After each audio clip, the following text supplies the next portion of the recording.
Hello, everyone. Welcome to Backyard Musings, broadcasting live from Apple Valley. I'm Steve. And I'm Scott. Thank you for joining us today. Yesterday was doom and gloom, but we've got, not lighthearted, we got a scientific This may be where story. we all have to go after this crap hits the fan. So Good one, man. I didn't even think of that. So, T Coronae Borealis, unofficially called the Blaze Star, will become visible to the naked eye for the first time since 1946. And we're going to tell you how, why, and when. It's supposed to brighten significantly between now and September 2024, slowly getting brighter and then boom, really bright and then out. It will become the same brightness as Polaris, the North Star. Oh. It'll be just as bright, okay? The Blaze Star is a rare example of a recurrent nova. Novas are like new stars, you know. Supernova means it blows up and then comes back in on itself. All right. It's a binary star system. not confused with non-binary, right? Okay. Right. Okay. Right. Got it. No, we're not confusing with non-binary. Got This it. is binary. Two. Okay. Binary. Right. Okay. Two-star system with a cool red giant, right, and a smaller, hotter white dwarf star. Right. Two stars, big one and a little one, in kind of close proximity, not next to each other, but close proximity. When you're looking through a telescope, it kind of looks like, one almost. Every 80 years, the red giant propels matter onto the surface of the white dwarf. So every year, this matter is coming off, causing an explosion. Right? The white dwarf kind of takes all this material, builds up, and then boom. So if you had a telescope, would you be able to see that? You think?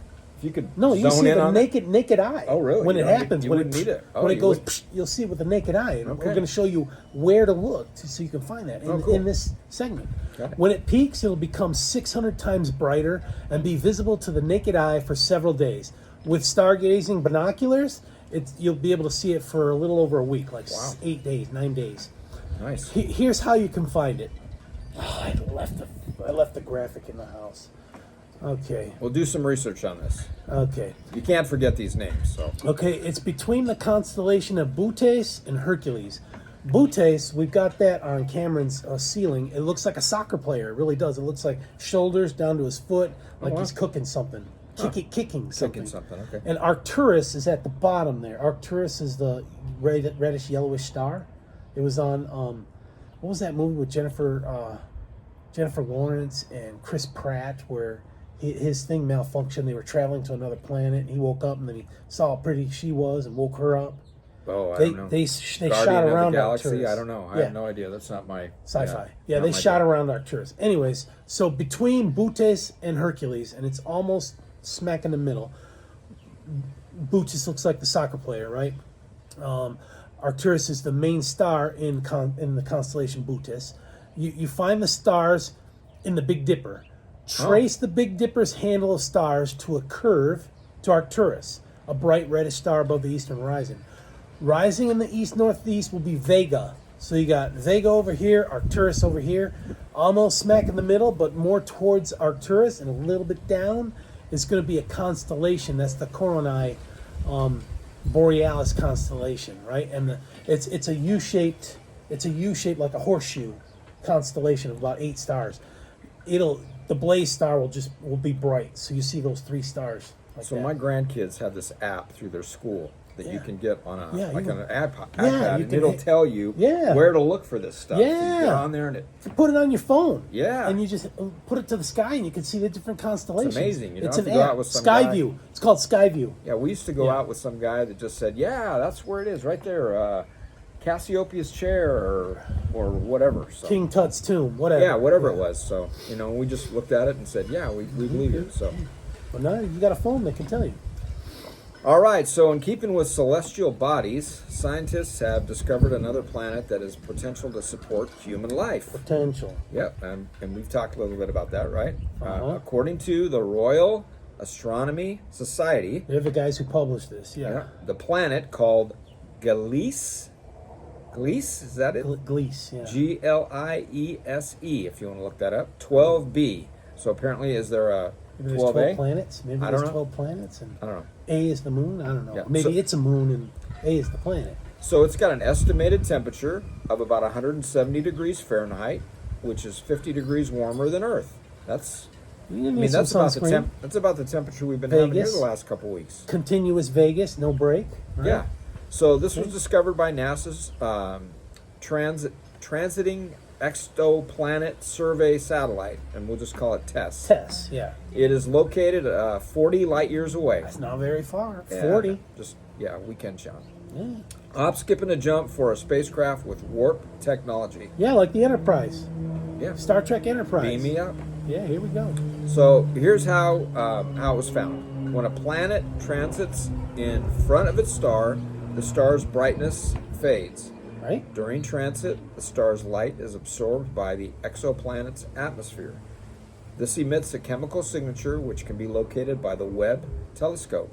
Yeah, it's up in space. Yep. Yeah. Next step is to determine if it has an atmosphere. We don't know. Yeah, an atmosphere allows a planet to keep water on its surface. That would sustain human life. Water.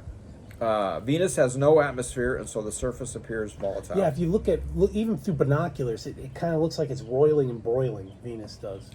And Venus is pretty close to. Is it close to the sun? Yeah, it's closer to the sun second, than us. It's the second planet. Mercury is first. Yeah, so it's got to be pretty warm there, I would think, right? Oh yeah. But if so- it had an atmosphere, it would be a little bit cooler. Yeah. So the red dwarf star with Gliese Rotates 12b around. rotates about is 7% the distance between Earth and our sun. It therefore receives 1.6 times more energy, about 85% of what Venus receives. It's still volatile. That's still a Yeah, lot of energy. that's it's pretty getting. good. So an atmosphere could shield Gliese 12b much like our atmosphere shields us. There's a danger because red dwarfs emit powerful solar flares, which we know can be disastrous, Star right? blaze, yeah. As we talked about with the star blaze, for human life to exist there must be an atmosphere and a way to shield from those solar flares. So what they have to build, like a dome? Something, or Some go kind- underground. Go underground. Oh, yeah. You know, like underground dwellers. Yeah. Cave dwellers. Yeah. Who knows? So, allow myself to blow your mind.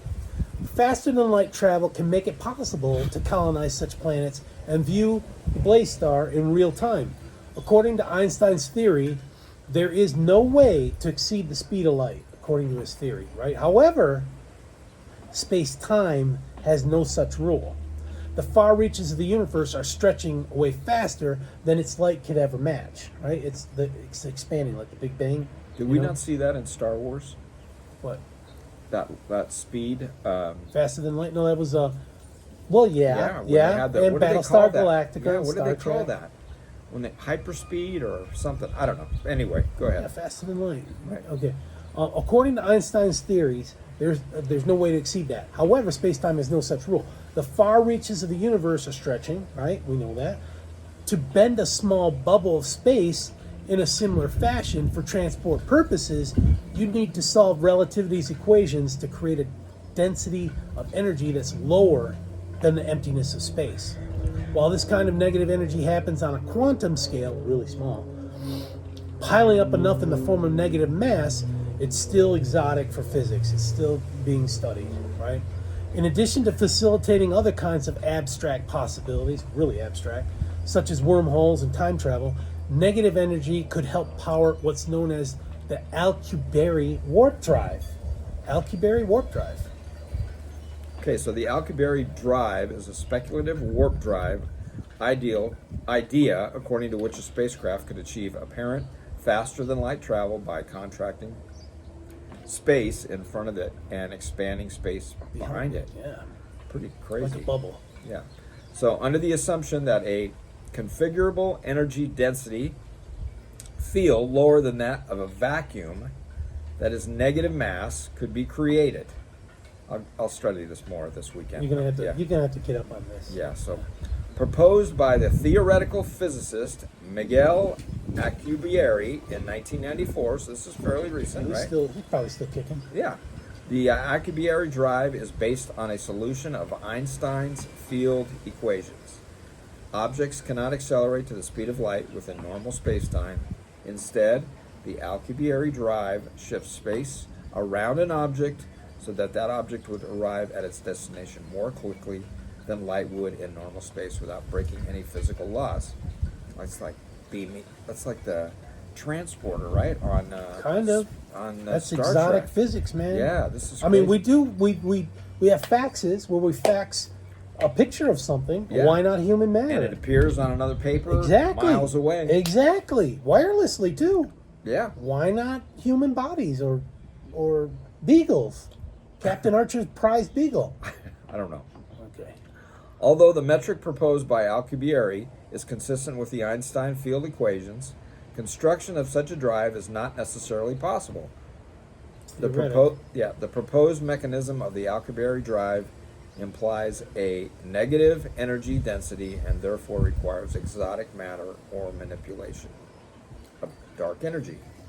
If exotic matter with the correct properties cannot exist, then the drive cannot be constructed. Hence the need for a dilithium matrix and dilithium crystals. Boom! Star Trek. Did we blow your mind? Blew my mind.